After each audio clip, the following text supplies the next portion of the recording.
5 इंचाचं card आपल्याला लाखो रुपयाचा बिझनेस देऊ शकतं.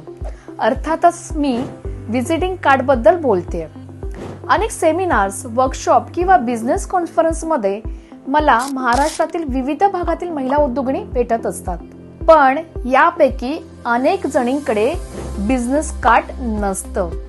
अनेकदा तुमचं व्यक्तिमत्व, तुमची बिझनेसची आयडिया, तुमचं विजन समोरच्या व्यक्तीला आवडलेलं असतं आणि तो व्यक्ती जेव्हा व्हिजिटिंग कार्ड मागतो तेव्हा नेमकं तुमच्याकडे ते नसतं. मग एखाद्या कागदावर वगैरे आपण नंबर देतो किंवा मोबाईलमध्ये गडबडीत काहीतरी नाव टाकून सेव्ह करून देतो. मात्र त्या भेटीनंतर दिवसभर इतर कामात अडकलेला तो व्यक्ती हे सर्व विसरून जातो आणि मोठी संधी आपल्या हातून निघून जाते.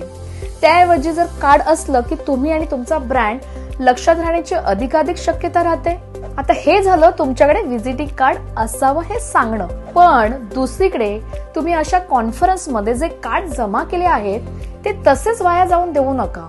त्यावर असलेला व्हॉट्सअप नंबर किंवा ईमेल आयडी वर आपण बनवलेली बिझनेस प्रोफाईल छान मेसेजसह सेंड करून ठेवा. ह्यालाच तर म्हणतात नेटवर्किंग फंडा. बाकी बिझनेस प्रोफाईल कशी बनवायची हे मी मागच्या रीलमध्ये सांगितलंच आहे.